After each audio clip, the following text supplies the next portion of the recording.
Olá, meu nome é Jorge Guerra Pires, sou doutor em engenharia de informação focado em bioinformática. Este podcast é focado na mente ateísta. Os tópicos serão bem variados, mas em geral o objetivo é ajudar a entender como vai ser um Brasil mais ateísta, como vai ser um Brasil mais secular. O que muito possivelmente será resolvido, quais são os conflitos atualmente que são criados por questões religiosas, dogmáticas. Então o objetivo é servir como um ponto de reflexão para ateístas ou pessoas que sejam interessadas na mente ateísta. Então, nosso objetivo é, em cada episódio, tratar de forma diferente ou de forma bem variada a mente ateísta. Inicialmente, eu vou produzir os episódios eu mesmo, mas nós vamos ter possivelmente convidados, qualquer pessoa que conheça um ateísta que tenha uma certa influência e queira sugerir para o podcast para ser entrevistado, para a gente bater um papo, ou até mesmo se você tiver qualquer influência no ateísmo brasileiro, que tem algum tipo de importância no mundo do ateísmo brasileiro, você está convidado a participar. Eu sou autor de vários livros e os meus últimos livros têm sido focados em ateísmo. Eu sugiro você, eu peço gentilmente que conheça os meus livros na Amazon, no Google Books e também conheça meu canal do YouTube, onde esse podcast vai estar disponível com episódios extras e também será disponível, todos os episódios do podcast disponível no YouTube com a adição de mais episódios. Então se inscreva no meu canal do YouTube e deixa seu like e suas estrelas, dependendo de qual plataforma você estiver usando. Então, bom aprendizado. Olá e bem-vindos! Hoje a gente vai mergulhar num material bem denso e pessoal. Bastante pessoal. É transcrição de um vídeo, né? Um relato em primeira pessoa. Exato.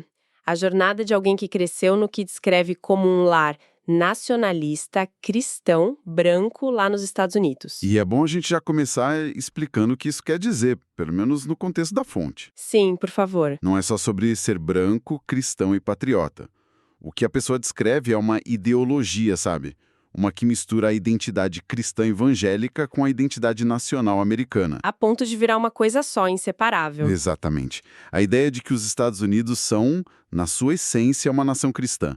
E que os verdadeiros americanos são os que compartilham dessa visão. Certo. E o nosso objetivo aqui, vale reforçar, não é julgar. É tentar entender como esse sistema de crenças funciona. Uhum. Vamos olhar para as ideias específicas que essa pessoa aprendeu. E principalmente para o processo que ela chama de desconstrução. Que é outro termo que a gente precisa definir. Desconstrução. Para a fonte, não é destruir a fé, jogar tudo pro alto. Não, né? É mais um exame crítico. Isso. É como abrir o capô do carro para ver como o motor funciona, em vez de só dirigir. E se perguntar, isso aqui faz sentido mesmo? Ou eu só aceitei sem pensar? É um jeito de garantir que as suas crenças são realmente suas. Exato. E a fonte defende que essas ideias não ficam só dentro de casa ou da igreja. Elas vazam para a sociedade. E na visão dela, são usadas como ferramentas de controle, para que as pessoas não pensem por si mesmas. Então vamos analisar essas ideias uma por uma. Vamos lá. A primeira já é, assim, um choque para mim. A ideia de que o amor próprio é um pecado. Essa é muito forte. O ensinamento era que, para ser digno do amor de Deus, a pessoa precisava morrer para si mesma. Morrer para si mesma. O que isso significa na prática? Significa anular sua identidade, seus desejos, sua essência. Tudo isso para que Deus pudesse, se manifestar através de você. A base da ideia é que o eu é naturalmente mau, corrupto. Nossa, mas como uma pessoa vive o dia a dia acreditando que a sua própria essência é um problema? O impacto disso na saúde mental deve ser... brutal. A palavra é essa. A fonte descreve um ciclo constante de vergonha, autocrítica, até ódio de si mesma. Que pesado. Muito. Ela conta que o versículo favorito dela aos 16 anos era Gálatas 2:20, que diz: Fui crucificado com Cristo. Assim, já não sou eu quem vive, mas Cristo vive em mim. Para ela, isso não era uma metáfora, sabe? Era um manual de sobrevivência. Se a sua essência é ruim, a única saída é se apagar. Exatamente. É um mecanismo de defesa, no fim das contas. E é aí que a narrativa dá uma virada, né? quando ela começa a perceber as consequências disso fora dela. Sim, essa é a virada. A percepção de que essa guerra interna não ficava só ali, dentro da cabeça dela. Ela viu uma conexão direta entre a falta de amor por si e o jeito que tratava os outros. Isso. Aquela famosa frase, ame o seu próximo como a si mesmo, ganhou um sentido totalmente novo e, sinceramente, aterrorizante para ela. Claro, se a régua para amar os outros é o amor que você tem por si, e esse amor é zero, O que sobra? A falta de compaixão e de paciência com ela mesma era espelhada diretamente na forma como ela interagia com o mundo. isso dá uma dimensão da profundidade dessa crença.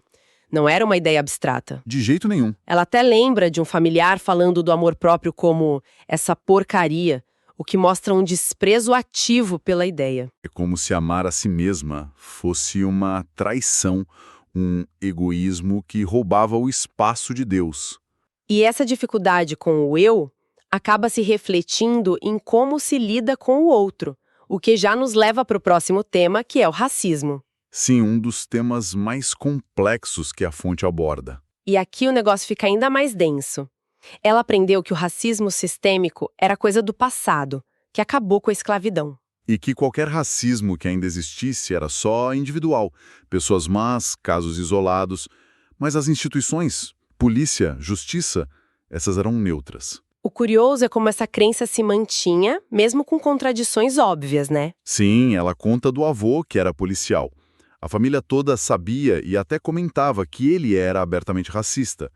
Mas a conclusão nunca era, talvez a polícia como instituição tenha um problema. Nunca. Era sempre, o vovô é racista, mas ele é uma maçã podre. A fé na integridade do sistema era mais forte que evidência na frente deles. E tem uma memória de infância que ela conta que ilustra o que ela chama de racismo palatável. Ah, sim. A da festa do pijama. Isso. Ela foi proibida por um adulto de convidar amigos negros.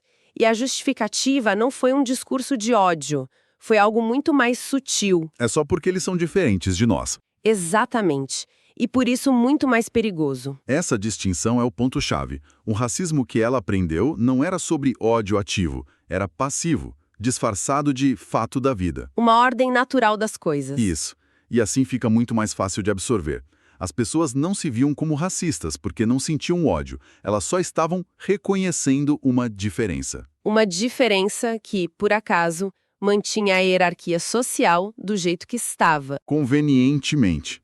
Outro exemplo era a regra de só se casar com gente da mesma raça. E aí vem a lógica infantil que é implacável. Ela perguntou, e se a pessoa for birracial, casa com quem? E a resposta do adulto foi uma confusão total. Acho que você deveria casar com a raça da qual está mais próxima. É aí que a gente vê que a lógica toda desmorona, né? A regra era arbitrária. Completamente. E essa falta de lógica volta anos depois, numa conversa sobre o encarceramento em massa de pessoas negras. Ah, sim, quando ela apresenta o dilema. Isso, ela disse, olha, temos duas opções. Ou existe preconceito no sistema, ou pessoas negras cometem mais crimes naturalmente. E a segunda opção é, obviamente, racista. Exato. E o familiar, confrontado com isso, não apoiou a segunda opção, mas também se recusou a considerar a primeira. Qual foi a reação? Encerrou a conversa. Era melhor não pensar no assunto do que ter que desmontar uma crença fundamental sobre a justiça do país. Essa tendência de evitar o desconforto, de justificar as coisas como são, também aparece muito em outra área que a fonte explora: a relação com o dinheiro. Sim, a transição é perfeita. Aqui, ela diz que cresceu com duas ideias totalmente opostas sobre riqueza. Ensinadas ao mesmo tempo, o que é mais confuso ainda? A primeira é a passagem bíblica do camelo passando pelo fundo da agulha. Um aviso claro contra o acúmulo de riqueza. E a segunda, na direção oposta, é que a riqueza é uma bênção de Deus. Prosperidade, um negócio que dá certo, tudo sinal de favor divino. E as pessoas eram incentivadas a orar por mais sucesso financeiro. Mas como é que se convive com duas ideias tão opostas na cabeça? Pois é. O que ela descreve é um caso clássico de dissonância cognitiva. Quando você tem duas crenças em conflito, a mente procura o caminho mais fácil. Exato. E numa sociedade capitalista é muito mais confortável e recompensador abraçar a ideia que justifica a busca por prosperidade. E a outra ideia, o aviso contra a riqueza, Né? é ignorada na prática. É compartimentalizada. Fica guardada por sermão de domingo, mas não influencia as decisões do dia a dia. E as implicações sociais disso são gigantescas, né? Enormes. Se a riqueza é uma bênção para os bons, a pobreza passa a ser vista não como um problema do sistema. Mas como uma falha moral ou espiritual da pessoa. É culpa dela não agradar a Deus. O que, segundo a fonte, cria uma cultura que, por um lado, demoniza os pobres e, por outro, louva os ricos. A desigualdade vira uma ordem divina. Um bilionário que se diz cristão é visto como homem de Deus e a fortuna dele é a prova. Enquanto quem está na base é culpado pela própria situação. E até agora a gente falou de crenças sobre o eu, os outros, o dinheiro, mas a parte que eu achei mais assustadora foi quando ela descreve os mecanismos de controle do pensamento. Ideias feitas para impedir que alguém sequer comece a fazer essas perguntas que a gente está fazendo aqui. Exato. A primeira é chocante de tão simples. A curiosidade é perigosa. Sim. A frase era: a curiosidade abre a porta para Satanás. Fazer muitas perguntas, querer saber o porquê das coisas. Era um convite para ser enganado. Nossa. Isso cria um ambiente onde aceitar tudo passivamente não é só incentivado, é vendido como uma virtude, uma proteção. Questionar não é sinal de inteligência, é de vulnerabilidade. O objetivo é manter o grupo coeso e a estrutura intacta. Exatamente. E na mesma linha vem a ideia de que terapia é perigosa para cristãos. A história que ela conta sobre isso é muito marcante. Aos 14 anos, a professora da escola dominical escreveu uma carta para ela. Parabenizando por ter largado a terapia. O alerta era que o terapeuta poderia colocar ideias não bíblicas na sua cabeça. Que ironia. Profunda, porque como ela mesma percebe depois, muitas das questões que a levaram a precisar de terapia na vida adulta, vergonha, culpa, ansiedade... Vieram justamente dos ensinamentos da igreja. Exato. O único terapeuta permitido era o pastor, a fonte de vários dos problemas. A terapia se tornou necessária para desatar os nós criados pela comunidade que a desaconselhava. E para fechar esse pacote todo, o pensamento político, que era ensinado de um jeito totalmente preto no branco. Um tribalismo levado ao extremo. Ela aprendeu que o Partido Democrata era, literalmente, uma seita de elites envolvida em rituais satânicos. Que o governo estava sob controle de Satanás, a não ser que os republicanos estivessem no poder. E qualquer corrupção do lado republicano era ignorada porque eles são o nosso time, o time de Deus. Era uma batalha do bem contra o mal, não uma análise de políticas. Então, vamos juntar as peças. Se a gente soma a negação do eu, o racismo velado, a justificativa para a desigualdade, o medo da curiosidade e esse tribalismo político... O que a gente tem é uma visão de mundo completa, coesa e, de certo modo, à prova de balas. Uma visão de mundo que, segundo a fonte, é muito prejudicial, não só para o indivíduo, que fica preso nesse ciclo de medo. Mas para a sociedade toda, porque essas crenças viram ações, viram votos, viram o jeito que as pessoas tratam os vizinhos, os imigrantes. Qualquer um que seja visto como de fora. A mensagem final da fonte é sobre responsabilidade. Ela diz que não dá para culpar alguém por não saber o que não sabe. Mas a partir do momento em que a pessoa percebe o dano, nasce a responsabilidade de agir diferente. E essa ação, para ela, é o pensamento crítico. É o ato de desconstruir, não só para se libertar, mas para quebrar o ciclo. O que nos deixa com uma questão final para refletir, que vai muito além desse relato. Sim. Para além de uma ideologia específica, de que forma as nossas próprias crenças, aquelas bem arraigadas e que a gente raramente questiona, como elas podem estar moldando em silêncio as nossas interações e a sociedade em que a gente vive, sem que a gente nem se dê conta. Olá, você acabou de assistir, de ouvir mais um episódio do meu podcast Mente Ateísta. Nesse episódio eu espero que você tenha aprendido bastante. Eu gosto sempre de lembrar que os meus livros estão todos disponíveis na Amazon, no Google Play e em várias plataformas. Eu também gosto de lembrar também que esse podcast está disponível no YouTube, para quem prefere o YouTube. E o YouTube permite que eu poste episódios extras. Então, você pode acompanhar o meu podcast Mente Ateísta no YouTube, onde você poderá encontrar todos os episódios arquivados por um período de mais de 3 meses. Também poderá acompanhar episódios extras. Então, Sugiro que você compartilhe com amigos, com ateístas ou com pessoas que se interessam pela causa ateísta no Brasil. Como sempre, se você conhecer alguém que possivelmente tem interesse em participar, tem interesse em ter uma conversa, em ser entrevistado e falar sobre o ateísmo no Brasil, meu podcast está aberto para possíveis convidados.